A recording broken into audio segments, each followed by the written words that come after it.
Insya Allah, mari Bapak Ibu semua, terima kasih banyak. Ini Kiai Kosasi juga sudah standby, alhamdulillahirobbilalamin ya. Beberapa hari lagi menuju keberangkatan jemaah haji PT Alamin Mulai Lestari. Insya Allah ya Bapak Ibu, alhamdulillah sudah hadir.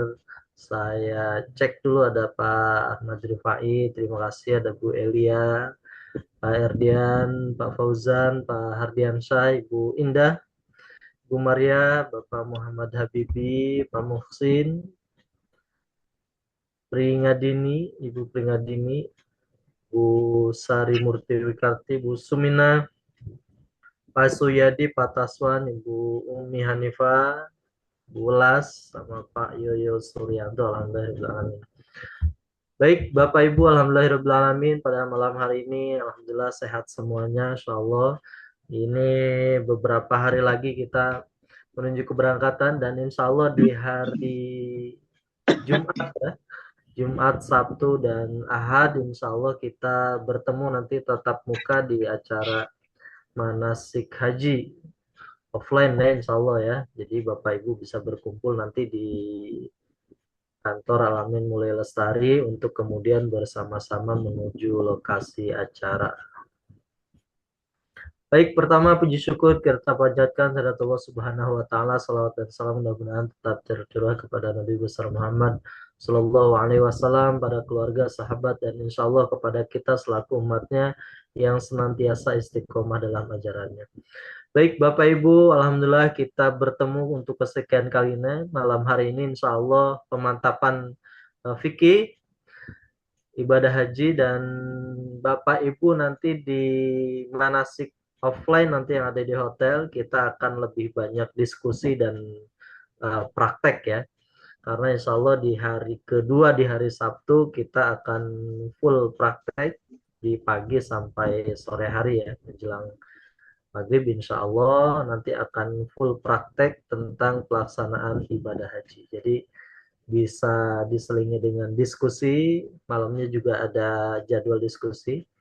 Siang hari dari pagi sampai sore juga Bapak Ibu nanti kita adakan juga di sesi-sesi yang kira-kira tidak terlalu padat untuk juga ada tanya jawab begitu. Baik, alhamdulillah hadir di tengah-tengah kita eh, guru kita bersama Ki Haji Ahmad Kosasi yang insya Allah akan nanti menjadi pembimbing ibadah Bapak Ibu bersama-sama nanti di kota suci Mekah dan Madinah, dan terutama untuk melaksanakan ibadah haji. Baik, mari sama-sama kita buka acara pada malam hari ini dengan baca suratul Fatihah. Mudah-mudahan Bapak Ibu bisa memahami dan kita semua mendapatkan berkah bersama. هذه نية وكل نية صالحة. الفاتحة. أعوذ بالله من الشيطان. الحمد لله رب العالمين. نستعين اهدنا الصراط المستقيم صراط الذين إياك نعبد وإياك نستعين اهدنا صراط الذين أنعمت عليهم غير المغضوب عليهم ولا الضالين. Alhamdulillahirrahmanirrahim. Baik Bapak Ibu, saya butuh juga Bapak Ibu untuk coba di kolom komentar tuliskan Haji 2026 siap atau siap Haji 2026. Silakan ya, supaya Bapak Ibu saya bisa tahu masih pada on lah. Oke, Winda makasih, siap Haji 2026. Pak Rifai makasih, Pak Taswan alhamdulillah salah ketik jadi soap. Nah, Erdian Prawira makasih banyak, alhamdulillah.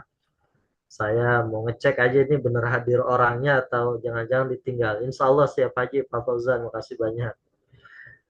Umar dia siap haji 2026, alhamdulillah. Ardiansyah, makasih. Bu Fri Susilowati, makasih. Bu Sari Murti juga siap haji, alhamdulillah.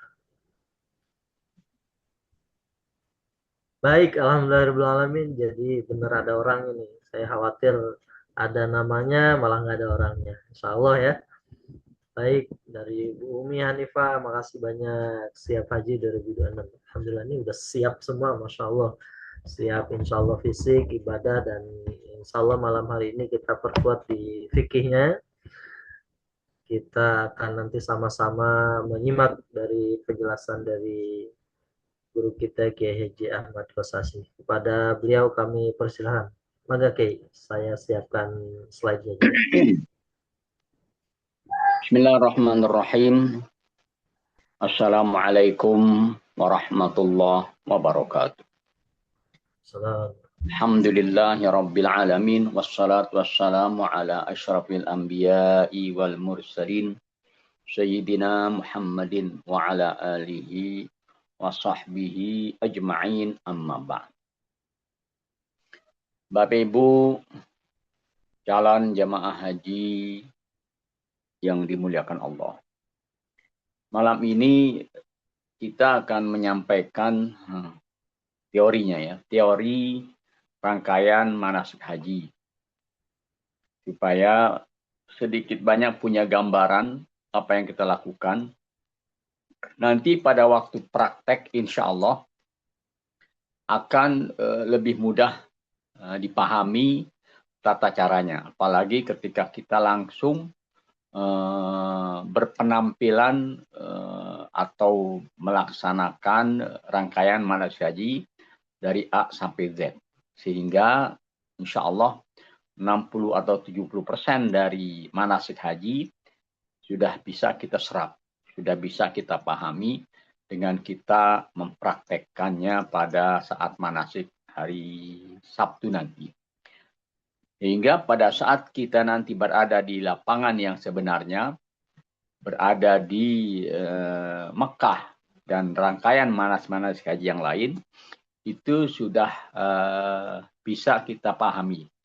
Oh, ini kita sedang melaksanakan A, sedang melaksanakan B, nanti besok kita melaksanakan yang C, yang D, dan seterusnya. Karena apa? Karena kita sudah mempraktekkannya pada saat kita manasik di hari Sabtu yang akan datang. Nah, maka nanti ketika kita berada di lokasi yang sebenarnya, berada di Arafah, berada di Muzdalifah, berada di Mina, ketika melontar dan sebagainya, itu sudah sedikit banyak kita paham. Maka malam ini saya harapkan dari Bapak Ibu supaya ada yang didiskusikan atau ada yang dipertanyakan sehingga kita bisa melihat dan bisa mengetahui sejauh mana pemahaman kita terhadap teori manasik yang sudah pernah kita sampaikan, baik yang malam ini maupun yang lalu-lalu. Nah, nanti juga pada saat kita praktek itu biasanya akan lebih banyak lagi pertanyaan. Jadi malam ini kita akan tunjukkan dulu secara teori rangkaian manasik yang akan kita kerjakan pada saat kita nanti berada di Mekah dan Madinah. Tadi mana gambarnya Mas Samsul, rangkaian urutannya? Ya, kita mulai dulu dari kedatangan kita. Insya Allah nanti terjadwal kita akan memasuki kota Mekah itu kalau tidak salah tanggal 1 Zulhijjah. Atau mungkin 30 Zulqa'dah kita sudah masuk Mekah, kemudian 1 Zulhijjah kita sudah berada di transit. Tanggal berapapun, yang penting ketika kita masuk ke Mekah, baik 30 Zulqa'dah maupun tanggal 1 Zulhijjah, maka apa yang kita kerjakan pertama? Pertama yang kita kerjakan ketika kita tiba di Mekah adalah kita melaksanakan ibadah umroh. Nah, karena kedatangan kita sudah dalam keadaan berihram, yang laki-laki sudah mengenakan 2 helai kain ihram, yang ibu-ibu sudah mengenakan pakaian ihramnya sudah dengan niat umroh. Ini nanti yang kita sebut umroh tamattu. Umroh yang kita kerjakan jauh hari sebelum pelaksanaan ibadah haji. Maka nanti ada bertamatu. Bertamatu artinya bersenang-senang, atau dalam prakteknya nanti setelah umroh kita dibolehkan untuk melakukan hal-hal yang tadinya terlarang ketika kita berihram. Maka setelah kita umroh dan tahallul, kita dibolehkan melakukan segala sesuatu yang tadinya terlarang selama kita bertamatu. Apa yang kita kerjakan ketika kita datang, Bapak Ibu yang dirahmati Allah? Jadi pertama kita datang ke Mekah, apa yang kita lakukan? Kita akan melaksanakan tawaf. Tawaf umroh. 7 kali mengelilingi Ka'bah. Kemudian selesai tawaf, kita melaksanakan sa'i. Perjalanan antara Safa dan Marwah sebanyak 7 kali. Safa Marwah 1 kali. Marwah Safa 1 kali. Nah, begitu seterusnya sampai 7 kali perjalanan antara Safa dan Marwah. Biasanya itu akan memakan waktu kalau di musim ramai, musim haji saat ini, ya, biasanya sampai 3 jam. Kurang lebih 3 jam atau 4 jam. Karena memang kepadatan dan pergerakan kita tidak cepat. Karena terlalu banyak yang melaksanakan umroh, sehingga gerakan kita tidak cepat. Bisa jadi 3-4 jam kita selesai tawaf dan sa'i. Selesai tawaf dan sa'i, maka kita akan menggunting rambut. Namanya bertahallul. Minimal yang kita gunting itu 3 helai. Tapi biasanya kita cukup menggunting di bagian mana saja, sampingkah, belakangkah, ataskah. Nah, itu kita gunting sebagian dari rambut kita. Nggak perlu botak dulu. Kita biarkan rambut kita ada, nanti cukur habisnya pada saat kita tahallul haji. Jadi tahallul umrah cukup hanya kita menggunting sebagian saja. Artinya menggunting sendiri, tidak perlu ke barbershop atau pangkas rambut. Nah, lalu setelah kita melaksanakan tawaf, sa'i, gunting rambut, kain ihram ini kita lepas. Kita ganti dengan pakaian biasa. Kalau ibu-ibu kan memang pakaiannya hampir sama, baik pakaian ihram ataupun pakaian biasa. Tapi yang jelas, umrah itu kita sudah selesai kita kerjakan, sehingga tidak lagi menghadapi berbagai macam larangan. Seperti tidak boleh berwangi-wangian, sudah tidak lagi. Tidak boleh menggunting kuku, tidak lagi berlaku. Maaf ya, suami istri tidak lagi terlarang untuk melakukan hubungan suami istri, kalau memang memungkinkan. Nah, selama menanti pelaksanaan ibadah haji, maka insya Allah kita akan berada di hotel transit. Ya, agak jauh dari Masjidil Haram. Ya. Di hotel transit kurang lebih 1 minggu atau 8 hari. Apa yang kita kerjakan di hotel transit itu? Kita melaksanakan, karena memang tempat tinggal kita agak jauh dari Masjidil Haram, kemungkinan kita akan melaksanakan sholat berjamaah di tempat transit kita. Kemudian aktivitas sehari-hari, ada pendalaman manasik haji, ditambah dengan tausiah-tausiah yang biasa kita kerjakan itu antara maghrib dan isya atau ba'da zuhur. Jadi nanti kita lihat waktunya. Diisi dengan tausiah, diisi dengan sholat berjamaah, kita isi dengan mungkin nanti ada diskusi-diskusi terkait dengan pelaksanaan manasik haji. Tiba waktunya sampai tanggal 8 Zulhijjah. Nah, tanggal 8 Zulhijjah inilah kita mulai melaksanakan inti manasik haji. Apa yang kita kerjakan di tanggal 8 Zulhijjah itu? Tanggal 8 Zulhijjah itu dianjurkan kita merapihkan rambut. Artinya merapihkan rambut, mungkin ada rambut yang kurang nyaman di kepala kita, maka kita gunting sebagiannya. Atau umpamanya ada bulu-bulu di badan kita yang akan mengganggu pelaksanaan ihram kita, maka itu kita bersihkan, kita rapihkan. Disunatkan begitu. Demikian pula disunatkan menggunting kuku. Ya, nah ini karena kita sedang berihram lagi, ya, belum berihram kita. Maka kita bersihkan rambut kita, rapikan rambut kita gunting kuku kita yang terasa mulai panjang, ya. Lalu kita melaksanakan mandi. Mandi apa? Mandi sunat ihram. Mandi sunat ihram ini caranya sama seperti kita mandi biasa, ya. Dengan menyirami air ke seluruh tubuh kita dari kepala sampai kaki sambil niat. Niatnya apa? Niatnya dalam hati kita, bahasa kita saja mudah, ya. Saya niat mandi sunat ihram.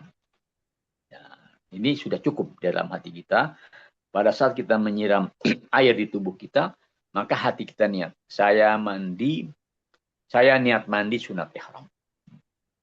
Sudah selesai kita mandi, itu disunatkan pula kita mengenakan ataupun memberikan parfum di badan. Badan kita nih, dari kepala sampai kaki boleh kita bubuhi parfum. Supaya nanti ketika kita berihram, ketika kita berkeringat, tidak mengeluarkan aroma yang tidak sedap dari badan kita. Sedangkan pakaian, kain ihram, ataupun ibu-ibu baju yang akan dikenakan berihram, itu jangan sama sekali dikenakan pewangi. Jangan diberikan parfum. Juga ketika mencuci, jangan diberikan pewangi. Biarkan saja dengan sabun biasa, entah itu sabun rinso, entah itu sabun apa saja, nggak apa-apa, itu harumnya mungkin karena harum sabun, nggak apa-apa. Sebab nanti ketika sabunnya itu ada harumnya, ada baunya, mungkin ketika dijemur akan hilang. Yang tidak boleh menyengaja memberikan pewangi atau memberikan parfum ke pakaian ihram kita. Buat bapak-bapak, kain ihramnya jangan diberikan pewangi, jangan diberikan parfum. Begitu juga buat ibu-ibu, baju yang bakal dikenakan berihram itu nanti juga jangan dicuci dengan pewangi dan jangan diberikan parfum apapun, ya, tidak boleh. Lalu kita nanti bersama-sama mengenakan pakaian ihram di tanggal 8 Dzulhijjah ini, masih rangkaian 8 Dzulhijjah. Setelah selesai semuanya, sudah mengenakan pakaian ihram, maka kita anjurkan kepada seluruh jamaah untuk melaksanakan sholat sunat ihram. Barangkali di sini muncul pertanyaan. Bagaimana bagi wanita yang kemungkinan saat itu menghadapi halangan? Alhamdulillah, mudah-mudahan nggak ada.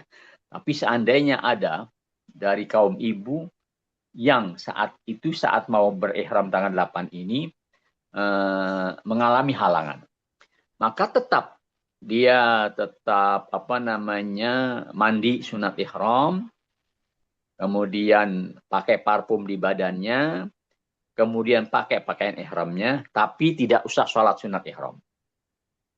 Tidak usah sholat sunat ihram, karena dia dilarang untuk melaksanakan sholat sunat. Nah, yang lain dia kerjakan. Ya.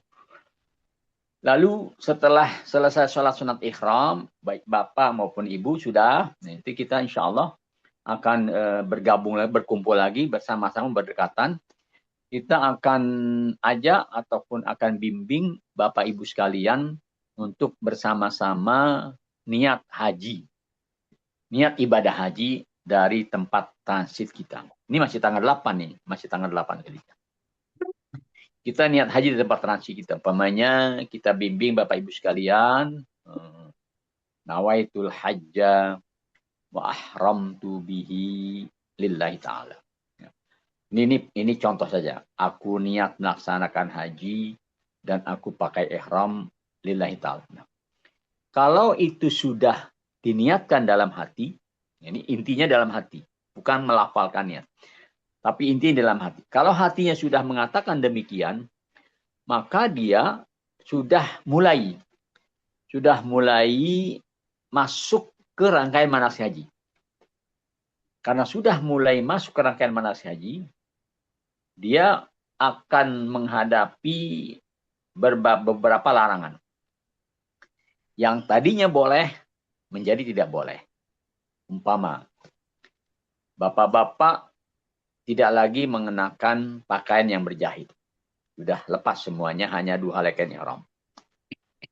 Bapak-bapak dilarang menutup kepala. Entah menutup dengan peci, menutup dengan topi, atau menutup dengan handuk, nggak boleh. Ini biarkan terbuka kepalanya. Kemudian alas kakinya. Alas kakinya, si bapak ini hanya alas kaki yang menampakkan jari-jari kaki dan tumit. Artinya bapak-bapak dilarang mengenakan alas kaki yang menutupi jari atau menutupi tumit. Seperti sepatu sendal. Nah, sepatu sendal biasanya kan nutupin jari-jari, itu nggak boleh. Atau yang nutupin tumit juga nggak boleh. Yang boleh itu sendal yang nampak jarinya, nampak tumitnya, sekalipun ada talinya. Ada nanti contoh-contohnya itu nanti. Nah, itu buat bapak. Buat ibu, beda sedikit larangannya. Buat ibu, dilarang menutup muka. Dilarang menutup, ini dia, alas kaki yang boleh dipakai. Alas kaki yang boleh dipakai, nah ini boleh. Ini nggak boleh. Sepatu sendal yang menutup jari kaki, sepatu sendal yang menutupi tumit, atau sepatu yang menutupi jari dan itu yang tidak boleh. Ibu-ibu yang dilarang itu menutup muka. Jadi tidak boleh mengenakan cadar. Ya. Tapi kalau sekedar masker atau mungkin berkacamata, nah itu kalau memang dibutuhkan dibolehkan. Ya. Lalu ibu-ibu juga dilarang menggunakan sarung tangan. Sarung tangan artinya sarung tangan yang menutupi jari-jari. Biasanya kan ada ibu-ibu yang menggunakan mukena dengan penutup tangan. Sebetulnya yang dilarang itu adalah ini sarung tangan yang satu persatu. Seperti kalau kita lihat umpamanya ada sebagian pengantin yang menggunakan sarung tangan. Nah, itu yang nggak boleh. Tapi kalau sekedar umpamanya nutupi dengan kain mukena, ditutupi dengan kain mukena gini, tidak menutupi jari jemarinya, nah itu boleh. Itu bagaimana itu dilarang. Nah, kedua-duanya ada persamaan larangan. Umpamanya menggunakan wangi-wangian, baik di badan maupun di pakaian, nggak boleh. Menggunting kuku atau memotong kuku juga nggak boleh. Menggunting atau mencabut bulu di badan, baik rambut atau bulu-bulu yang lain, nggak boleh. Kalau rontok sendiri nggak apa-apa. Jangan, yang tidak boleh itu sengaja mencabut rambut, umpamanya rambutnya dicabut atau mungkin bulu hidungnya dicabut, itu yang nggak boleh. Tapi kalau umpamanya ketika kita umpamanya mengusap begini ada yang rontok, itu nggak termasuk. Bukan larangan. Kenapa? Karena mungkin rambut itu memang sudah rontok, lalu kita ginikan ada di tangan kita. Yang nggak boleh itu mencabut. Nah ini dia. Memotong bulu atau rambut dilarang, memotong kuku, meminang, menikah atau menikahkan ya, insya Allah nggak ada ya, nggak ada yang nikah. Nikah. Bercumbu atau bercinta, ini juga dilarang bagi suami istri ya. Menebang pohon, nggak ketemu kita pohon di sana, insya Allah nggak lah. Membunuh hewan maksudnya ini hewan yang buruan, umpamanya rusa atau burung atau apa yang biasa diburu di kebun atau di hutan, itu nggak boleh. Kita insya Allah nggak ketemu. Tapi kalau ada umpamanya nyamuk, mungkin ada kalajengking, mungkin ada ular, itu nggak apa-apa, itu sesuatu yang membahayakan, dibunuh tidak ada larangan seperti itu. Tapi mudah-mudahan kita nggak ketemu binatang-binatang yang membahayakan. Menggunjing, mencaci, berkata-kata porno atau bertengkar itu juga dilarang. Ya, ini sebetulnya larangan bukan hanya pada saat haji, di luar haji pun dilarang. Tetapi ketika berhaji jelas larangannya lebih lebih kuat lagi, ya lebih tegas lagi larangannya. Bicara yang tidak baik, menggunjing, menggibah dan sebagainya itu dilarang. Menggunakan parfum tadi saya sampaikan, menggunakan parfum tidak lagi di badan atau di pakaian. Nah, ada orang bertanya, bagaimana dengan obat-obatan? Umpamanya minyak kayu putih, punya ada baunya. Atau mungkin apa lagi ya, fresh care ya. Atau mungkin apa lagi. Ada baluran-baluran ataupun minyak yang punya bau khas. Nah, itu obat. Obat yang punya bau khasnya, nggak apa-apa. Aroma khasnya nggak apa-apa. Yang dilarang itu menyengaja mewangikan, mengharumkan badan kita. Baik dengan parfum ataupun dengan sabun wangi. Nah, ini bagaimana nih penggunaan sabun? Begini. Biasanya tuh di tempat transit kita, sabun yang disiapkan untuk mencuci tangan itu sabun tidak berparfum. Memang ada di Mekah itu dijual, namanya di supermarket atau di warung-warung kelontong itu dijual ketika kita, saya mau beli sabun ihram atau sabun yang tidak mengandung wangi, ada itu sabun kotak ya, sabun kotak ada dijual biasanya. Coba nanti kita usahakan ketika kita di transit, nanti kita usahakan. Kenapa ini perlu?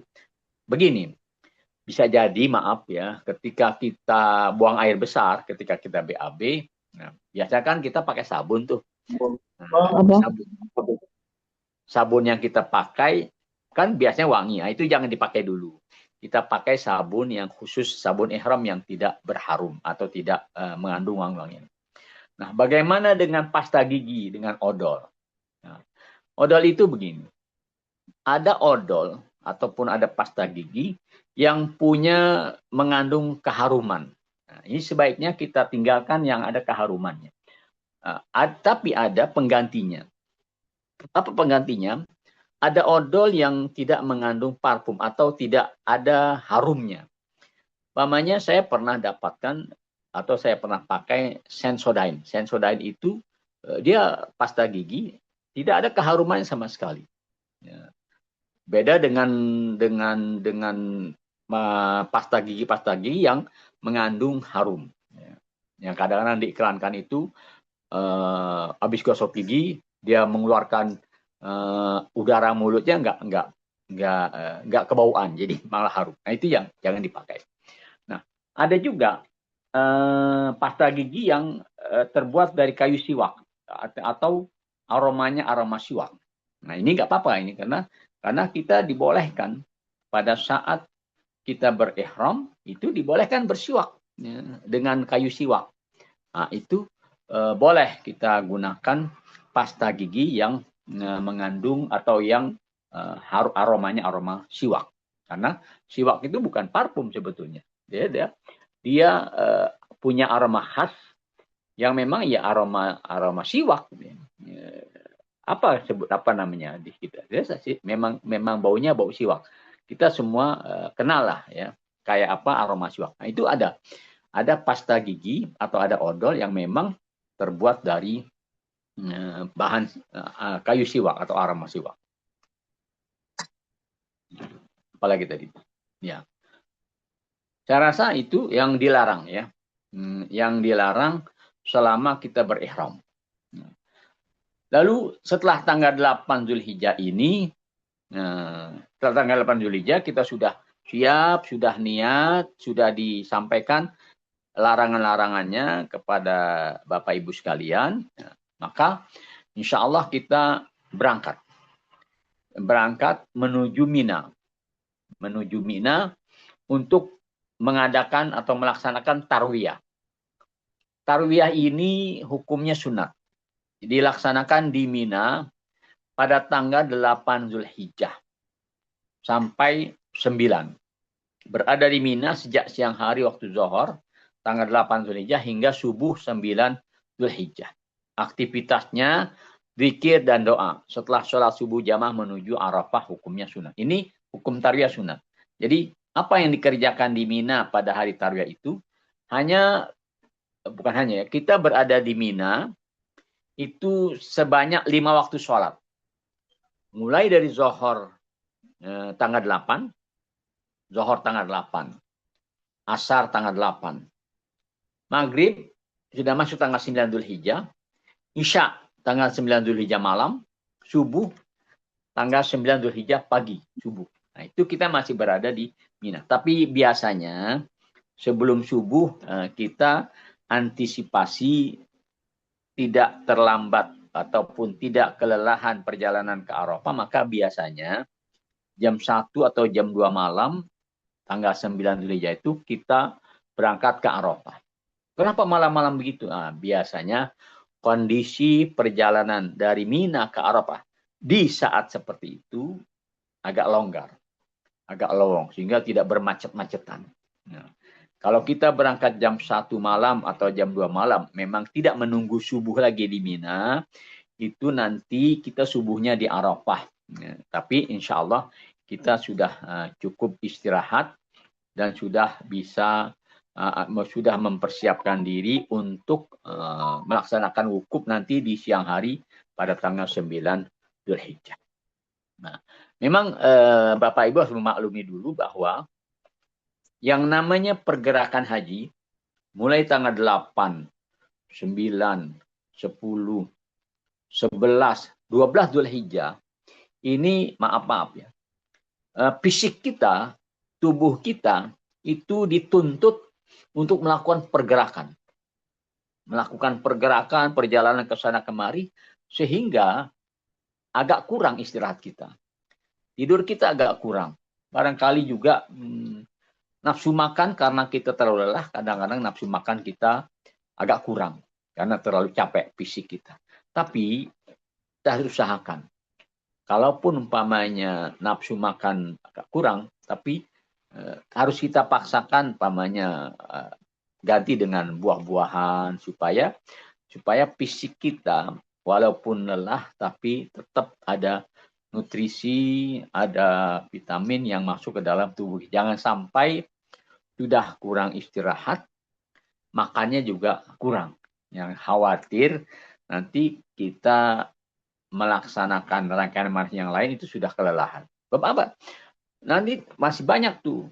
Tanggal 8, tanggal 9, tanggal 10, itu memang itu kita pergerakan. Tanggal 11 bergerak. Sampai nanti tanggal 13 Dzulhijjah, kita akan melaksanakan tawaf ifadah. Atau mungkin tawaf ifadahnya mungkin di tanggal 10 ya, tanggal 10 Dzulhijjah. Kita lihat saja nanti kondisinya. Kenapa? Karena begini. 8 Dzulhijjah kita di Mina, 9 Dzulhijjah kita menuju Arafah. Nah, lalu di tanggal 9 Dzulhijjah ini kita melaksanakan wukuf di Arafah. Mulai kapan? Mulai zuhur. Nah, biasanya jamaah haji jam 11 itu sudah mulai mempersiapkan diri untuk melaksanakan wukuf di Arafah setelah zuhur nanti.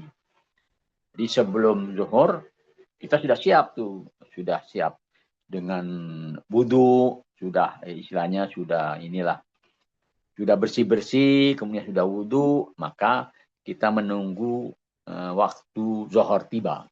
Menunggu waktu zuhur tiba.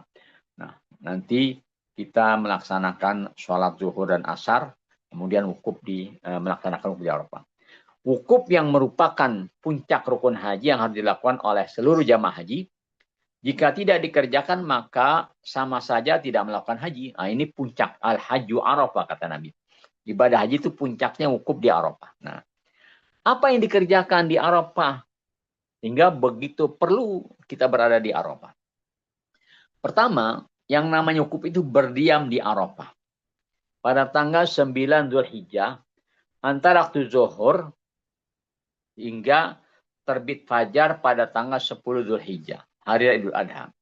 Ini waktunya dari zuhur tanggal 9 Zulhijjah, terus asar masih ada waktu wukuf, maghrib masih ada waktu wukuf, isya masih ada waktu wukuf, jam 9 masih ada waktu wukuf, jam 11 masih ada waktu wukuf, terus sampai terbit fajar itu masih ada waktu wukuf.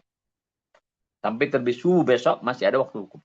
Tapi biasanya kita nih ataupun jamaah haji hanya melaksanakan wukuf dari zuhur sampai terbenam matahari. Sampai maghrib. Kita sudah menyelesaikan rangkaian wukuf kita. Apa yang dikerjakan? Tata cara wukuf ialah berdiam diri di Arafah untuk melaksanakan beberapa ibadah. Kita sholat zuhur dan asar berjamaah di jamak takdim. Lalu mendengarkan khutbah wukuf.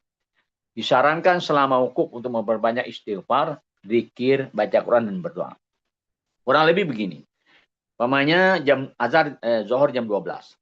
Jam 12 kita sholat zuhur. Jamak takdim asar. Jadi 2 sekaligus. Zuhur dan asar. Biasanya qashar. Jamak qashar. Kemudian khutbah dulu sebelum sholat zuhur, khutbah Arafah, kemudian selesai khutbah sholat zuhur dan asar. Nah, habis itu sudah selesai sholat zuhur dan asar, maka kita semua jamaah haji duduk di dalam tenda. Apa yang duduk dalam tenda? Ya, kita sudah punya panduan doa. Panduan zikir di Arafah. Itu yang insya Allah kita baca. Kalau kita ikuti semua panduan yang ada di buku nanti yang kita terima, itu memakan waktu kurang lebih 2 jam. Nggak apa-apa. Ya.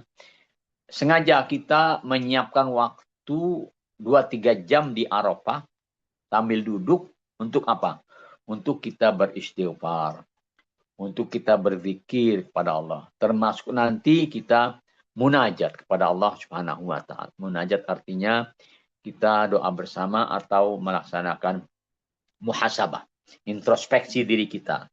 Yang biasanya saat itu ya kita merasakan atau kita melakukan flashback diri kita. Ya. Kita mengintrospeksi diri kita, menghitung-hitung diri kita, ya. Apa saja selama yang kita kerjakan, kemudian bersyukur kepada Allah kita disampaikan ke Arafah, yang dimana Arafah itu tempat semua jamaah haji akan mendapat ampunan dari Allah Subhanahu wa Ta'ala dan mendapat kesempatan untuk berdoa. Sebab hari Arafah itu tidak ada doa yang ditolak oleh Allah Subhanahu wa Ta'ala. Tidak ada dosa yang tersisa, semuanya diampuni oleh Allah Subhanahu wa Ta'ala. Itu di Arafah. Sampai kapan tuh kita duduk bermunajat, beristighfar, berdoa?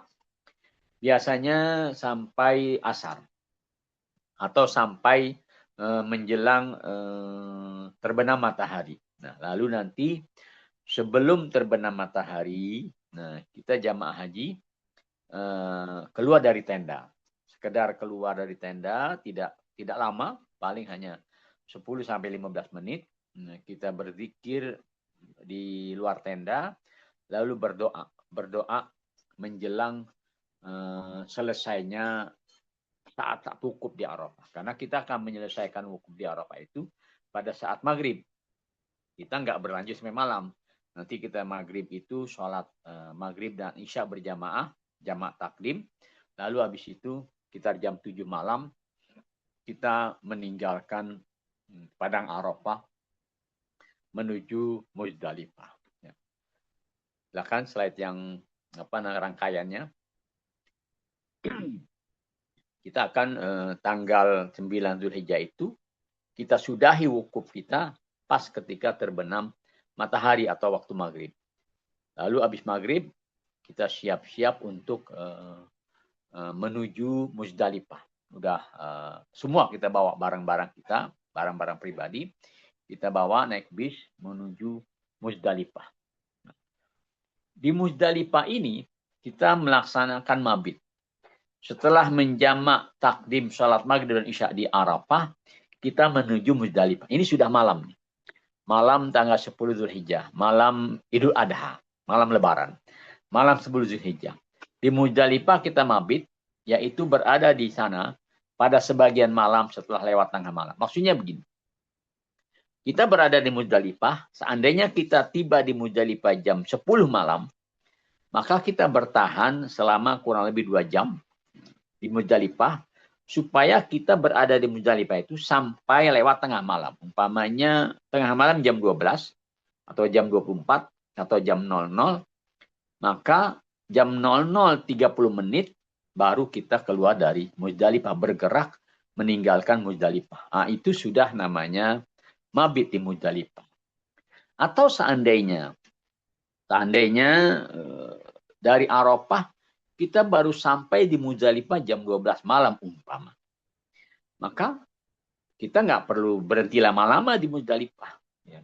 Sambil jalan, itu kita nanti keluar Muzdalifah mungkin sudah jam 12 lewat, atau mungkin sampai jam 1 malam.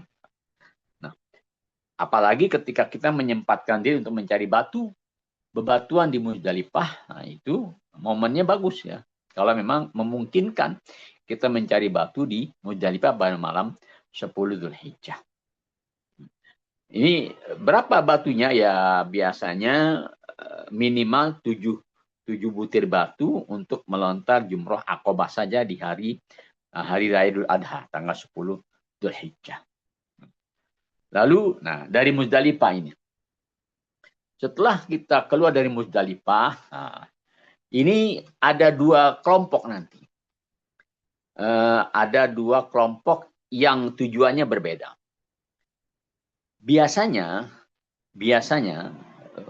jamaah haji reguler itu dari Muzdalifah akan mengarah ke Mina. Artinya sebagian besar jamaah haji dari Muzdalifah menuju Mina. Bagus, boleh, sah.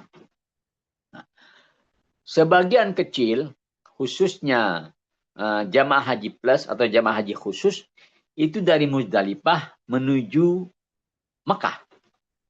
Nah, ini malam 10 nih. Malam 10 di Zulhijjah atau dini hari Zulhijjah.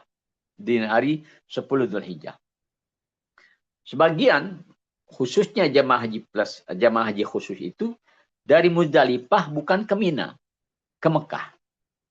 Boleh juga. Ya. Jadi memang boleh dua-duanya. Ke Mina boleh, ke Mekah boleh. Ngapain yang ke Mina, ngapain yang ke Mekah? Yang ke Mina, itu mereka akan melontar jumroh Aqobah. 1 jumroh saja. Jumroh yang terjauh. Jumroh Aqobah namanya. Dengan 7 butir batu. Yang ke Mekah, apa yang ke Mekah? Apa yang dikerjakan jamaah haji yang ke Mekah? Jamaah haji yang ke Mekah itu akan melaksanakan tawaf ifadah dan sa'i. Tawaf haji dan sa'i. Tawaf haji, tawaf ifadah itu ya mengelilingi Ka'bah sebanyak 7 kali. Kemudian setelah itu sa'i. Antara Safa Marwah sebanyak 7 kali. Sudah selesai. Yang di Mina dengan melontar jumroh Aqobah, dia menggunting rambut, lalu melepaskan ihram. Jamaah haji yang ke Mekah, habis tawaf dan sa'i, juga menggunting rambut dan melepas kain ihram. Nah, dengan gunting rambut tadi, baik yang di Mina maupun yang di Mekah, itu sudah mencapai tahallul yang pertama. Sudah mencapai tahallul yang pertama, tahallul awal namanya. Dengan tahallul awal ini, jamaah haji sudah boleh yang laki-laki melepaskan ihram dan menggunakan pakaian biasa. Sudah boleh berwangi-wangian. Sudah boleh menggunting kuku. Sudah boleh pakai sepatu. Sudah boleh pakai peci. Sudah bebas. Sudah bebas semuanya kecuali satu yang belum. Yang belum boleh. Yaitu pergaulan suami istri. Tapi ini insya Allah terjaga. Kenapa? Karena kondisinya tidak memungkinkan. Ya. Seandainya tersedia waktu, tersedia tempat, tetap terlarang. Jangan sampai itu terjadi ketika sudah tahallul yang pertama. Kalau ada tahallul pertama, berarti ada tahallul kedua dong? Iya. Nah, tahallul kedua tuh begini. Tahallul kedua adalah yang dari Mina setelah melontar Jumrah Aqobah, gunting rambut, tahallul pertama. Ketika dia melaksanakan tawaf ifadah dan sa'i di Mekah, maka dia sudah mencapai tahallul yang kedua. Ini udah pulang. Oke. Yang dari Mekah tadi jamaah haji khusus di Mekah dia tawaf ifadah, sa'i, gunting rambut, tahallul pertama. Maka ketika dia melontar Jumrah Aqobah di tanggal 10, maka tercapai tahallul yang kedua. Jelas ya? Sudah tercapai. Jadi kedua kelompok ini, yang dari Mina ke Mekah mencapai tahallul yang kedua, yang dari Mekah ke Mina melontar Jumrah Aqobah juga mencapai tahallul yang kedua. Nah, setelah tahallul yang kedua, dihalalkan pergaulan suami istri. Ya. Sutri harusnya nih, bukan sutra. Ya. Pergaulan suami istri. Lalu, habis itu, kita berada di Mina malam 11. Mabit lagi. Malam 12. Mabit. Malam 13 pilihan. Mau mabit malam 13, boleh. Mau tidak pun boleh. Nah, itu malamnya. Siangnya tanggal 11, tanggal 12, tanggal 13, apa yang dikerjakan siang hari? Siang hari di tanggal 11, kita melontar 3 jumrah. Siang hari tanggal 12, kita melontar 3 jumrah. Siang hari tanggal 13, kita melontar 3 jumrah. Tapi itu pilihan tanggal 13. Mau berada di Mina sampai tanggal 13, silahkan. Mau keluar dari Mina tanggal 12 juga silahkan. Kedua-duanya boleh. Nah, setelah melontar 3 jumrah, kita meninggalkan Mina. Baik tanggal 12 sudah boleh keluar dari Mina. Dengan catatan, keluar dari Mina sebelum terbenam matahari. Kalau ketika terbenam matahari tanggal 12 masih ada di Mina, maka harus nyambung. Tanggal 13-nya, malam 13 mabit di Mina. Baru keluarnya besok tanggal 13. Tapi kalau sebelum terbenam matahari tanggal 12 kita sudah keluar dari Mina, maka kita sudah sah. Sudah sempurna haji kita. Sehingga dengan kita keluar dari Mina, baik di tanggal 12 yang disebut nafar awal, atau di tanggal 13 yang disebut nafar tsani, maka pada intinya sudah selesai semua rangkaian ibadah haji kita. Lihat, berapa hari tadi? Tanggal 8, 9, 10, 11, 12. 5 hari. Ini 5 hari full nih. Pergerakan kita semuanya melaksanakan rangkaian manasik haji. Tanggal 8 tadi sudah kita jelaskan apa yang kita kerjakan. Tanggal 9 juga, tanggal 10, tanggal 11, tanggal 12 itu semuanya berturut-turut dalam waktu 5 hari. Rangkaian kita mengerjakan rangkaian manasik haji. Maraton itu, maraton ya, 5 hari. Nah, ada yang 6 hari. 6 hari itu yang sampai tanggal 13. Ya. Boleh saja dia bertahan sampai 13. Tapi kebanyakan, sebagian besar jemaah haji, tanggal 12 sudah menyelesaikan rangkaian manasik haji yang disebut nafar awal. Artinya keluar dari Mina dalam gelombang pertama. Nafar awal, gelombang yang pertama. Nah, nafar tsani tanggal 13 itu gelombang yang kedua. Tapi itu hanya sebagian kecil dari jamaah haji. Baik. Setelah itu, setelah tanggal 12 atau 13 kita keluar dari Mina, maka kita 2 hari masih ada di transit. Masih ada di hotel transit 2 hari. Lalu, ini saya tunjukkan dulu. Gambaran Jamarot. Ya. Gambaran Jamarot ini bentuk lama. Jadi begini Bapak Ibu sekalian. Ini Jamarot yang masih 2 lantai. Saya ngalamin ini, ya. Masih 2 lantai, Masya Allah ya. Crowded-nya bukan main. Khususnya di hari tanggal 10 Dzulhijjah. Saking crowded-nya, itu banyak jamaah haji yang tidak mampu mendekati lingkaran ini.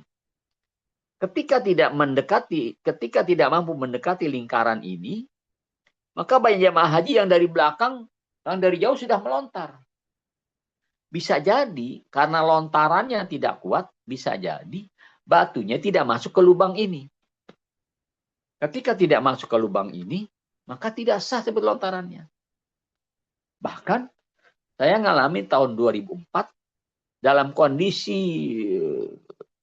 padat di tanggal 10 Dzulhijjah itu terjadi kecelakaan. Sampai 200-an kalau nggak salah, 200 lebih meninggal dunia karena desak-desakan ini. Masih 2 lantai. Alhamdulillah Saudi Arabia begitu tanggap. Setahun kemudian sudah berubah menjadi 5 lantai. Nah, setelah 5 lantai, ya seperti ini. Setelah 5 lantai, wah ini diatur sudah.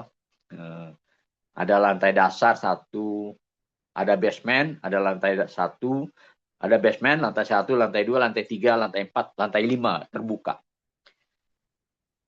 Kita biasanya jamaah haji Indonesia atau jamaah haji Asia Tenggara, Indonesia, Malaysia, Singapura, Brunei, Filipina, itu diberikan jalur lantai 3 dengan eskalator lantai 3. Oh, nyaman sekali. Semua orang, termasuk ibu-ibu yang mungkin tadinya dikhawatirkan tidak bisa melontar kalau jumrah yang lama, jamarat yang lama, di jamarat yang baru ini tidak ada yang tidak bisa. Kenapa? Karena ketika kita dijadwalkan melontar, jamaah haji Asia Tenggara di lantai 3 dan waktunya umpamanya sore hari, jam 4 sampai jam 8 malam itu. Itu boleh. Maka ini longgar. Kenapa longgar? Ya, karena pertama, lantainya khusus, lantai 3. Kemudian waktunya diatur yang tidak benturan dengan orang-orang lain. Ya. Kecuali mungkin dari arah yang berbeda, umpamanya dari Afrika, dari Mesir, dari Pakistan, itu nanti arahnya berbeda. Sehingga nggak benturan ataupun tidak bertabrakan dengan jamaah haji di Asia Tenggara. Nyaman ya. Saya merasakan dua macam ini. Yang jamarat lama itu memang agak riskan, khawatir sekali. Tapi yang jamarat baru, nyaman sekali. Semua jamaah pasti bisa melontar dengan mendekati tembok lingkaran. Kenapa? Karena selain jamaahnya berkurang, karena diatur jadwalnya, temboknya lebar sekali. Lebar sekali sehingga semua jamaah bisa mendekati jamarat ini. Ini gambar ini nampaknya saja terjadi kepadatan, tapi pada hakikatnya ketika kita berada di lapangan itu tidak sepadat ini. Kenapa? Karena jadwalnya khusus, kemudian tempatnya juga tempat khusus untuk Asia Tenggara. Baik. Selanjutnya, ketika kita sudah selesai dari tanggal 12, sudah selesai di Mina, berarti kita sudah selesai semua rangkaian manasik haji. Tapi kita masih berada di transit sampai tanggal 15 kalau tidak salah. 15 Dzulhijjah, baru kita keluar dari transit menuju hotel di Mekah. Nah, hotel di Mekah ini insya Allah hotel yang dekat dengan Masjidil Haram. Selama kurang lebih 5 atau 6 hari kita berada di hotel Mekah, hotel yang dekat Masjidil Haram. Apa yang kita kerjakan di sana? Insya Allah kita akan memperbanyak berjamaah di Masjidil Haram. Karena dekat. Hotel dengan masjid itu dekat. Tidak ada alasan tidak berjamaah. Saking dekatnya. Zuhur kita bisa jamaah. Asar, Maghrib, Isya subuh. Semua waktu kita bisa berjamaah karena dekat. Cuma saya ingatkan kepada Bapak Ibu sekalian, untuk berjamaah itu usahakan di dalam masjid, walaupun mungkin di lantai atas. Kenapa? Karena sayang, ketika kita berada di Mekah, jangan sampai kita merasa puas di halaman masjid, jangan. Apalagi di hotel, jangan. Harus usahakan untuk kita melaksanakan jamaah di masjid. Oh, ada umrah kedua insya Allah. Ya. Ada umrah kedua di Mekah setelah kita melaksanakan ibadah haji nanti. Ada kesempatan umrah kedua. Ya. Lalu setelah kita berada di Mekah kurang lebih 5 atau 6 hari, kita melaksanakan tawaf wada karena akan meninggalkan kota Mekah. Tawaf wada ini hukumnya wajib. Apa tawaf wada? Tawaf wada itu ialah tawaf selama tinggal dengan Mekah atau dengan Baitullah. Kita datang dengan tawaf, kita keluar dengan tawaf pula. Tapi bedanya tawaf ini tidak pakai sa'i, tawaf saja. Mengelilingi Ka'bah 7 kali. Pakaiannya bagaimana? Pakaian biasa. Pakaian biasa, ya tentunya ibu-ibu dengan pakaian dan mukenanya, dengan kaos kakinya, bapak-bapak dengan baju biasa, entah dia baju gamis, entah mungkin dia pakai seragam Al-Amin Mulia, yang jelas tidak pakai ihram, tidak berpakaian ihram. Itu namanya tawaf wada atau tawaf selamat tinggal sebelum kita meninggalkan kota Mekah menuju kota Madinah untuk ziarah ke makam Rasulullah Sallallahu Alaihi Wasallam. Nah, kurang lebih di tanggal berapa? Tanggal 21 kali atau tanggal 21 kita menuju Madinah.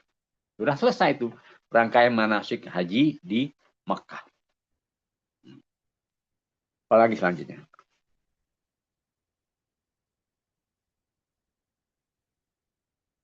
Oh iya, ini hati-hati. Haji bisa jadi batal atau tidak sah dan harus diulang di tahun berikutnya karena salah satu dari 2 perkara berikut. 1, berhubungan intim suami istri sebelum tahallul pertama. Tadi itu, kan tadi ada 2 tahallul. Sebelum tahallul pertama terjadi pergaulan suami istri. Oh, ini berat. Selain hajinya batal, juga dia dikenakan denda onta atau sapi. Dan ngapain? Ulangin lagi berhubungan, ulangin lagi hajinya. Wajib tuh mengqadha hajinya. Bila berhubungan sebelum tahallul pertama, maka hajinya batal dan wajib baginya membayar denda 1 ekor unta atau sapi. Bukan kambing. Ya. 1 ekor unta. Kira-kira berapa 1 ekor unta? 1 ekor unta itu ya kalau musim haji kita tahulah lagi mahal-mahalnya. Mungkin bisa jadi 8.000 atau yang termurah nih 8.000 atau 9.000 real. 8.000 real itu kali 4.000 duit kita ya. 8.000 kali 4.000. Kurang lebih 30 jutaan. Naudzubillah. Insya Allah sih tidak terjadi apa-apa ya. Tidak terjadi apa-apa. Apabila berhubungan intim setelah tahallul pertama, sebelum tahallul kedua, wajib baginya membayar denda 1 ekor kambing dan hajinya tidak batal. Tetap juga kena denda. Ya. Kena denda 1 ekor kambing. Lebih ringan. Tapi jangan sampai terjadi. Ini nanti insya Allah tetap kita ingatkan hati-hati Bapak Ibu. Hati-hati Bapak Ibu. Masih nanti ada waktu cukup di Mekah dan ada waktu cukup di Madinah. Ya. Antara suami dan istri. Yang kedua, meninggalkan salah satu rukun dari rukun-rukun haji. Apabila haji seseorang batal karena salah satu dari 2 perkara ini, maka wajib baginya berhaji kembali tahun berikutnya apabila dia mampu. Jadi, kalau ini batal, hajinya batal karena pelanggaran. Pertama tadi bergaul suami istri. Yang kedua, meninggalkan salah satu rukun haji. Apa rukun haji itu? Rukun haji itu niat haji, wukuf di Arafah, tawaf, sa'i, tertib. Nah, ini kalau salah satu ditinggalkan, umpamanya nggak wukuf di Arafah, haji nggak sah. Kenapa? Ya nggak wukuf di Arafah, nggak melaksanakan rukun. maka wajib baginya mengganti atau mengkodok di tahun-tahun berikutnya jika mampu. Atau nggak tahu ifadah. Nah, insya Allah nggak ada dah, ya. Nggak sa'i, salah satunya. Nah, ini jangan sampai terjadi. Niat, insya Allah kita bimbing. Wukuf di Arafah, insya Allah kita kerjakan dan kita selalu pantau. Jamaah sekalipun sakit, umpamanya kondisi kurang sehat, tetap ikut wukuf di Arafah. Tawaf ifadah, nah umpamanya kondisi kurang sehat, bisa didorong. Begitu juga sa'i, bisa menggunakan kursi roda dan terus. Insya Allah tidak akan terjadi mengabaikan salah satu rukun daripada rukun-rukun haji. Baik, ada lagi selanjutnya slide. Nah ini denda ya, macam-macam denda. Ya, secara singkat saja, denda yang pertama pengertian dam. Ya. Denda biasanya itu kita ingatnya dam. Dam itu artinya darah. Ya. Jadi maksudnya sebuah pelanggaran dikenakan dam, artinya mengalirkan darah. Darah apa? Darah hewan yang biasanya kambing. Dam secara bahasa berarti mengalirkan darah dengan menyembelih hewan kurban yang dilakukan pada saat melaksanakan ibadah haji. Secara istilah dam haji adalah denda yang wajib dibayar oleh jamaah haji karena melanggar larangan haji atau meninggalkan kewajiban haji. Dam ini wajib ditunaikan bagi jamaah haji tamattu dan haji qiran serta jamaah yang melanggar larangan melakukan kesalahan selama menjalankan ibadah haji dan umrah.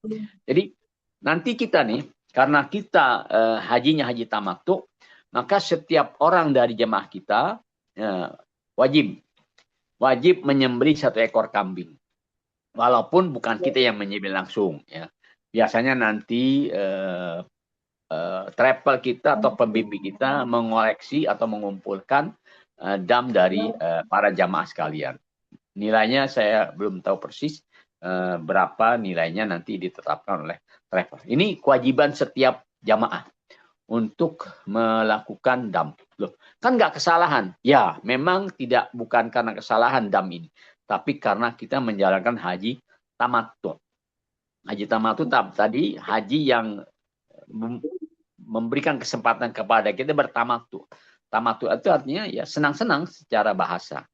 Tapi memang ringan, mudah pelaksanaannya, maka karena mudahnya kita diwajibkan membayar dam. Loh, memang berarti ada orang yang tidak kena dam. Ada orang yang melaksanakan haji ifrad. Haji ifrad itu agak berat. Kenapa? Ya beratnya begini. Dia itu datang, bukan orang yang datang ke Mekah, bukan melaksanakan haji, bukan melaksanakan umrah, tapi dia melaksanakan haji terlebih dahulu. Biasanya bertahan dengan ihramnya sampai 10 hari. Bertahan pakai ihram dengan larang-larangannya minimal 8 hari. Paling cepat 8 hari. Bahkan ada yang sampai 12 hari. Nah, lalu habis haji, dia melaksanakan umrah. Umrah seperti biasa, dia ke Tan'im, miqat, kemudian niat umrah, di Mekahnya, dia tawaf, dia sa'i, gunting rambut, selesai. Itu namanya haji ifrad. Agak berat sedikit. Karena agak berat, maka tidak dikenakan kewajiban dam. Atau tidak diwajibkan menyembelih 1 ekor kambing. Baik. Barangkali sampai di sini sementara. Mungkin ada yang ingin dipertanyakan oleh Bapak Ibu sekalian. Saya persilahkan. Ya. Kalau nggak ada, nanti ada kelanjutannya lagi. Silahkan.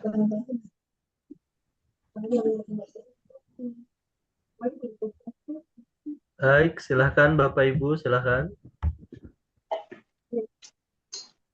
Oke, ini ada pertanyaan dari Dr. Vina. Oke. Ya. Pertanyaan bagaimana soal kurban? Apakah di Mekah atau di tanah air? Ya. Langsung dijawab atau ditampung dulu? Boleh langsung dijawab ya. Begini. Baik di Mekah maupun di Indonesia, kurban itu hukumnya sunat. Artinya disunatkan bagi yang mampu untuk berkorban. Lah, di mana korbannya? Biasanya ini jamaah haji ya. Biasanya jamaah haji karena ingin mendapatkan pahala korban di Mekah, mereka sempatkan diri ya untuk berkorban di Mekah. Bagus, bagus. Tetapi melihat kondisi kebutuhan warga Indonesia atau masyarakat Indonesia terhadap daging itu jauh lebih banyak kebutuhannya daripada di Mekah. Kenapa? Di Mekah tuh pada hari musim haji itu berlimpah daging. Daging apa? Daging dam. Oh ya, bayangin kalau umpamanya 2 juta jamaah haji, separuh saja yang melaksanakan haji tamattu, maka berarti ada 1 juta ekor kambing yang disembelih pada saat itu. Belum korbannya lagi, korbannya banyak. Nah, sehingga daging itu akan berlimpah di Mekah. Beda dengan di Indonesia. Indonesia ini ya tentunya ketika hari korban, Masya Allah ya, daging itu sangat diharapkan oleh jemaah. Nah, kita punya prinsip dalam memberikan itu, dalam memberi atau berbagi itu, berbagilah kepada orang yang betul-betul membutuhkan. Jadi maksudnya gini, ada orang kaya, ada orang miskin. Ketika kita mau memberi, kan nggak mungkin kita beli orang kaya. Kita akan lebih tertarik memberikan kepada orang miskin. Kenapa? Dia pasti butuh. Dia pasti senang ketika dibagi. Maka kalau saya ketika ditanya, mending mana korban di Mekah, apa korban di Indonesia? Saya katakan, melihat kebutuhan warga, masyarakat, maka kita sebaiknya kurban di Indonesia. Kalau memang pilih salah satu ya, sebaiknya korban di Indonesia supaya betul-betul daging kita itu sangat-sangat dibutuhkan oleh jamaah, oleh warga. Di Mekah berarti jangan dong, ya silakan saja. Kalau mau pilih di Mekah, insya Allah pahalanya juga banyak dan itu kemungkinan 1 kali seumur hidup karena kita haji sekali seumur hidup. Nah, jadi kembali kepada diri kita masing-masing. Umpamanya kita setiap tahun kurban di Indonesia sekali-sekali korban di silahkan. Tapi ada yang saya melihat di Mekah itu berlimpah daging, saya mau korban, juga silahkan. Jadi silahkan, mungkin kita sebaiknya meminta jawaban dari diri kita masing-masing di mana yang lebih membutuhkan. Ya, ada pertanyaan lagi tuh? Baik, silahkan dari Ibu Pringadini. Pak Kiai izin tanya, kalau misalkan pakaian ihram atau pakaian yang akan dipakai untuk ihram dicuci ke laundry, otomatis kan pakai pewangi, apakah boleh atau tidak? Terima kasih. Ya, biasanya begini, kalau kebetulan pakaian yang akan kita kenakan buat ihram itu diberi pewangi, maka apabila masih ada waktu, ya kita ini saja, kita siram air untuk melunturkan ataupun menghilangkan baunya. Ya, ini supaya apa? Supaya betul-betul pakaian yang kita pakai itu jangan ada wangi-wangiannya. Yang boleh kan di badan, itu pun sebelum kita niat. Tapi pakaian jangan diberikan sesuatu yang membuat dia jadi harum atau jadi wangi. Umpamanya ketika setrika disemprotkan yang wangi, jangan. Atau ketika dicuci di wangi. Maka sebaiknya ibu-ibu sekalian atau bapak dan ibu ketika pakaian itu untuk ihram, ibu atau bapak kan ihramnya mau dipakai, jangan di laundry. Ya Allah, cuci mana? Ya cuci kita sendiri saja, cuci mesin cuci kita sendiri. Lalu kita tidak usah tidak usah menggunakan pewangi, cukup sabun yang biasa kita pakai saja. Insya Allah jadi aman. Nah, ini supaya tercapai kesempurnaan haji kita. Saya rasa begitu. Silakan. Siap, demikian Ibu Pringadini mudah-mudahan menjawab. Bapak Ibu silahkan yang lain jika ada pertanyaan boleh di chat atau juga boleh dibuka mikrofonnya ya.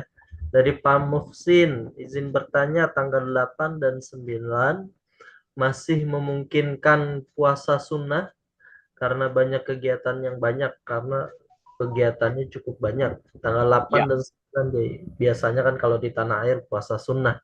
khusus buat jamaah haji, 2 hari itu justru disunatkan tidak puasa. Khususnya ini bagi mereka yang sedang berhaji tanggal 8 dan tanggal 9 disunatkan tidak puasa. Kenapa? Supaya rangkaian manasik yang jika dikerjakan itu maksimal. Bayangin umpamanya begini. Tanggal 9 Zulhijjah hari Arafah kita puasa. Biasanya kan orang puasa tuh ya berkuranglah semangatnya, berkurang tenaganya. Maunya tiduran aja. Loh, yang lain yang tidak puasa, dia duduk berzikir berjam-jam, beristighfar, bernajat kepada Allah. Kita yang puasa tidur. Padahal saat itu, saat hari Arafah itu saat di mana doa kita sedang dinanti-nantikan oleh Allah, ingin dijawab oleh Allah. Maka disunatkan, ya ini buat kita, buat haji ya, khusus haji, justru disunatkan tidak puasa. Yang disunatkan puasa itu yang di luar atau yang sedang tidak mengerjakan ibadah haji. Begitu, Pak. Siap, demikian mudah-mudahan menjawab dari Pak Ini Muhsin. adalah Gak usah puasa dulu Pak Muhsin, tanggal 8 dan 9 insya Allah ya. Jadi ini yang tumit ya. disunahkan puasa yang di tanah air atau yang tidak berhaji. Pakai izin tanya, Tumit saat ya. ini alhamdulillah tumit saya masih sakit dari Pak Fauzan. Jadi seringkali harus pakai pelindung tumit. Kira-kira bagaimana hukumnya saat haji? Nah, gimana Oh, gitu? mungkin maksudnya dia pakai tutup ya, pakai penutup gitu ya. Sepertinya begitu. Jadi begini, ya. Ini maaf, ada firman Allah begini. Faman kana minkum maridhan aw bihi adzam min ra'si fa fidyatun min syiyamin aw shadaqatin aw nusuk. Yang Allah gambarkan tuh ketika ada orang sakit sehingga harus umpamanya kepala sakit harus pakai apa nih? Perban di kepala. Atau ada orang maaf ya hernia sehingga harus pakai maaf ya daleman yang berjahit. Nah, termasuk juga umpamanya ada bapak nih yang perlu ditutupi tumitnya. Maka ketika tumit ditutup pada saat dia berihram, nah memang si pelanggarannya kecil ya. Itu kata Allah fafidiyatun min siyamin au shadaqatin au nusuk. Boleh diganti puasa, boleh diganti ini apa namanya fidyah. Fidyah artinya dia memberi makan di sana, memberi makan di Mekah kepada 6 fakir miskin. Wallahu alam nilainya dulu 15 real nilainya per orang. Sekarang mungkin ya 20 atau 25 real. Ya. Artinya kalau ada yang pelanggaran seperti karena tadi hernia, kepalanya harus diperban, kakinya diperban, maka itu penggantinya adalah memberi makan kepada 6 fakir miskin di Mekah. Satu fakir, satu orang miskin itu nilainya mungkin 20-an real sekarang ini. Berarti kalau kali 6 ya 120 atau 150 real yang dikeluarkan. Ya. Ini sekali saja ya, karena itu pelanggaran kecil. Baik, itu ada lagi? Yap, demikian Pak Fauzan. Nanti Ada untuk lagi? insya Allah dibantu juga nanti di sana ya dengan mutoif untuk bayar damnya seperti apa. Karena ini di dam pelanggaran kecil karena sakit juga. Jadi nanti insya Allah dibantu dengan mutoif kita loh atau sama Pak Juna. Cek tes 1 2. Halo. Ya, ada lagi tuh. Oke. Pada saat wukuf diharuskan Dan- berdiam diri di tenda dengan duduk. Ya. Ya. Jadi tidak mesti duduk di lantai. Duduk di kursi boleh, ya. Atau mungkin karena tidak memungkinkan duduk di kursi, tidak memungkinkan duduk di lantai, dia bisanya umpamanya tiduran bersandar. Ya. Maaf ya, umpamanya dia tidak bisa duduk di atas lantai, bisanya duduk di atas busa. Di atas busa, kemudian harus bersandar, ya.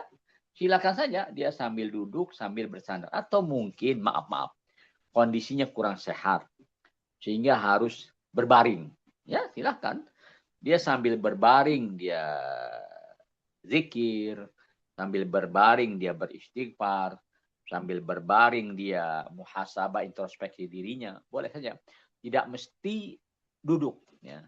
Boleh sambil berbaring. Ini saat wukuf di Arafah. Baik. Siap. Demikian Bapak Ibu. Masih ada pertanyaan? Jadi kalau masih ada pertanyaan, boleh ya. Pertanyaan-pertanyaan bisa dikirim by WA, bisa di grup atau bisa ke nomor saya pribadi atau nomor admin juga boleh yang ada di grup. Nanti insya Allah pertanyaan-pertanyaan kita diskusikan dan kita bahas saat manasik offline di Alam Ngeriung ya, di Alam Ngeriung Resort nanti insya Allah ya. Jadi termasuk juga pertanyaan-pertanyaan misalkan ada Bapak Ibu, Ibu-Ibu terutama mengenai haid dan lain-lain. Nah itu nanti insya Allah kita bahas lebih dalam saat di manasik offline yang ada di hotel. Begitupun Bapak-Bapak jika masih ada pertanyaan boleh ya dikirim ke nomor admin atau di grup juga boleh. Nanti kita akan bahas secara rinci dan komprehensif ketika berada di tempat manasik begitu. Baik Bapak Ibu saya kira cukup ya. Pengen bertanya banyak, tapi besok aja lah. Oke siap. Dicatat aja Pak. Nggih, Sampai baik. kirim WA saja. Ya, Tujuannya adalah mungkin pertanyaan Bapak dibutuhkan oleh jemaah yang lain sehingga nanti jawabannya bisa dipahami oleh jemaah-jemaah yang lain juga. Jadi masukkan. Nanti Pak Muhsin bisa dicatat pertanyaannya boleh Pak, diketik. Waduh, nanti penuh satu buku nanti Pak. Kenapa? Baik. Nanti kami catat. Siap. Kalau nggak dicatat nanti pas ketemu di Bogor nanti Pak. Nah, boleh begitu. Jadi kita ada sesi diskusi, insya Allah sesi diskusi di haji di hari pertama di malam hari, insya Allah nanti bisa lebih banyak di situ. Dan kita pun membuka nanti pertanyaan-pertanyaan ketika hari kedua, karena hari kedua full praktek, nanti bisa juga Bapak Ibu bertanya di sela-sela sekalian pas praktek ya. Siap, saya kira cukup untuk malam hari ini Bapak Ibu. Mudah-mudahan. Samsul. Ya, Pak Haji, silakan. Alhamdulillah Pak Juno udah hadir di tengah-tengah kita. Izin Kiai. Ya, siap. Silakan. Assalamualaikum warahmatullahi wabarakatuh. Waalaikumsalam. Bapak, Ibu calon jemaah haji Al-Amin Mulia Lestari yang dihormati, serta guru kita semua, Kiai Haji Ahmad Kosasi. Terima kasih dan alhamdulillah pada malam hari ini Bapak dan Ibu bisa bersilaturahim, bisa bersama-sama berada di ruang Zoom ini yang pada malam hari ini insya Allah semua materi yang disampaikan barusan oleh guru kita semua Kiai Haji Ahmad Kosasi bisa menambah kepercayaan kita, menambah kepedean kita ketika akan melaksanakan ibadah haji nanti, insya Allah. Ditambah lagi nanti dengan saat acara pramanasik yang akan dilaksanakan minggu depan, hari Jumat di Alam Ngariung Resort. Namun kami dari Al-Amin Mulia Lestari selaku pendamping dan pelaksana haji tahun 2026 ini pelaksanaan pramanasik nanti sampai dengan pelaksanaan hajinya nanti tidak saja kami ingin mendampingi dan memberikan layanan yang terbaik kepada para jamaah, namun kami pun ingin memberikan kenang-kenangan yang terbaik juga kepada Bapak Ibu semua, sehingga momen haji ini yang boleh dikatakan satu kali dalam seumur hidup kita. Kenapa demikian?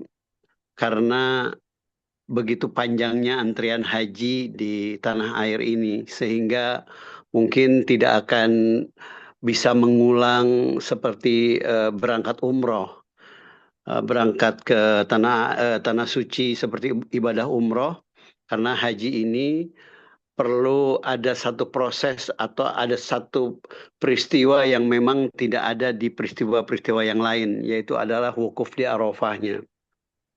Dan setiap peristiwa haji ini pun harus ada dan sudah ditentukan kuotanya oleh pihak penyelenggara, dari arti dalam hal ini negara dari Saudi Arabia.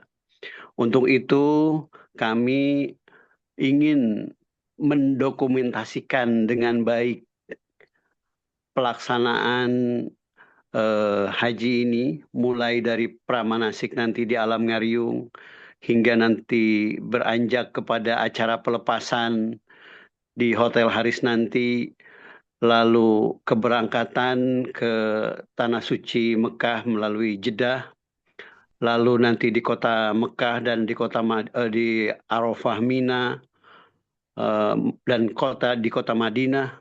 Ini peristiwa-peristiwa atau perjalanan kita semua yang insya Allah kami akan berusaha untuk membuat dokumentasi yang baik. Namun tanpa dukungan dari Bapak Ibu, tanpa ada kekompakan dari Bapak Ibu semua, dokumentasi ini tidak akan menjadi hasil yang baik. Untuk itu kami mohon dukungan dari Bapak Ibu semua. Kita bisa memberikan yang terbaik untuk kenang-kenangan kita nanti, mulai persiapan hingga pelaksanaan haji nanti. Jadi kami berharap kekompakan dari Bapak Ibu semua dan mengikuti semua aturan yang sudah dan akan disampaikan oleh pihak PT Al-Amin Mulia Lestari kepada Bapak Ibu semua. Mudah-mudahan bisa diikuti dengan baik dan sehingga hasilnya bisa dinikmati dan betul-betul menjadi kenang-kenangan yang baik untuk Bapak Ibu semua dan bisa disajikan untuk keluarga kita semua. Demikian harapan kami, sehingga nanti besok kita mulai hari Jumat. Bapak Ibu, kami tunggu kehadirannya untuk berada bersama-sama di tempat pramanasik di Kota Bogor. Dan Bapak Ibu semua bisa menggunakan pakaian yang sudah ditentukan. Bapak-bapak menggunakan baju koko berwarna putih, bercelana hitam, berpeci hitam. Ibu-ibu menggunakan juga baju gamis putihnya dan berhijab atau berkerudung hitam. Lalu kita akan bersama-sama menuju Kota Bogor dengan menggunakan fasilitas yang sudah disiapkan dari PT Al-Amin Mulia Lestari. Juga perlengkapan-perlengkapan, jangan lupa membawa pakaian olahraga, sepatu olahraganya, training spaknya, kaos untuk berolahraganya. Insya Allah kelengkapan selama pramanasik juga nanti Bapak Ibu akan mendapatkan 2 kaos ya yang akan dibagikan di Alam Ngariung yang insya Allah bisa digunakan untuk pelaksanaan pramanasik dan selama berkegiatan di tempat acara tersebut. Demikian dari kami. Sekali lagi kami mengucapkan terima kasih atas kesempatan berkumpulnya dalam ruang meeting Zoom ini. dan selamat beristirahat. Mohon maaf apabila ada yang kurang berkenan dalam acara meeting Zoom ini. Dan tetap menjaga kesehatan sampai bertemu di hari Jumat tanggal 16 Februari 17 Februari 17 April hingga tanggal 19 April di Alam Ngariung. Demikian, wabillahi taufiq wal hidayah. Wassalamualaikum warahmatullahi wabarakatuh. Waalaikumsalam. Waalaikumsalam warahmatullahi wabarakatuh. Jazakumullah khair. Pak Unang, Pak Kiai Kosasi. Baik, Bapak Ibu, saya kira cukup. Kita ke sesi terakhir yaitu doa pada Ki Ahmad Kosasi. Kami persilahkan Ki menutup dengan doa. Baik, Bapak Ibu sekalian, kita awal dengan Fatihah, maka kita tutup dulu dengan Fatihah. Mudah-mudahan Allah Subhanahu wa Ta'ala menjaga kesehatan kita, memudahkan perjalanan kita, melancarkan ibadah kita dari A sampai Z. Semua Allah mudahkan, Allah lancarkan, dan apa-apa yang kita harapkan, yang kita inginkan, diberikan ma'unah, pertolongan oleh Allah untuk kita dapat meraihnya. Ala hadhihi niyyah wa ala kulli shalihah wa ila hadrin nabi al-fatihah. A'udzubillahi minasyaitonir rajim. Bismillahirrahmanirrahim. Alhamdulillahi rabbil alamin arrahmanir rahim maliki yaumiddin. Iyyaka na'budu wa iyyaka nasta'in ihdinas siratal mustaqim. Siratal ladzina an'amta 'alaihim ghairil maghdubi 'alaihim waladdallin amin. Rabbana taqabbal minna du'aana wa raja'ana innaka antas samiul alim wa tub 'alaina dzunubana wa sayyi'atina innaka antat tawwabur rahim. Da'wahum fiha subhanakallahumma wa tahiyyatuhum fiha salam. Akhir da'wahum alhamdulillahi rabbil alamin. Mohon maaf kurang lebihnya, saya akhiri. Wassalamualaikum warahmatullahi wabarakatuh. Waalaikumsalam warahmatullahi wabarakatuh. Waalaikumsalam. Rangkaian acara Zoom kelas kita pada malam hari ini dari awal sampai akhir sudah selesai. Terima kasih banyak yang sudah hadir dan insya Allah kita bertemu nanti di hari Jumat ya.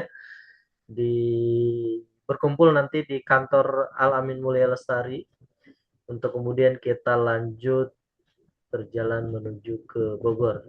Jadi Bapak Ibu insya Allah jam 8 kita sudah mulai berangkat. Diharapkan sebelum jam 8 Bapak Ibu semuanya sudah standby di kantor Al Amin Mulia.